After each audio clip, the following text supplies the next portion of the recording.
Pemirsa, kasus demam berdarah di Kota Denpasar 3 bulan terakhir terus mengalami peningkatan. Berdasarkan data di Rumah Sakit Wangaya, bila bulan Februari pasien DB sebanyak 201 orang, pada bulan Maret meningkat menjadi 209 penderita. Berdasarkan data Rumah Sakit Wangaya, jumlah penderita demam berdarah 3 bulan terakhir terus meningkat.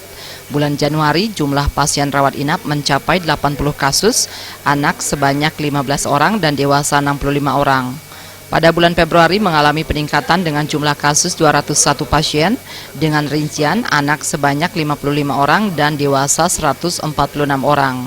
Sedangkan bulan Maret terdapat 209 kasus, terdiri dari anak-anak 66 orang dan dewasa 143 orang. Jika dilihat dari data-data yang ada, bulan Februari dan Maret merupakan puncak penderita demam berdarah. Selain pasien rawat inap, pasien rawat jalan juga mengalami peningkatan.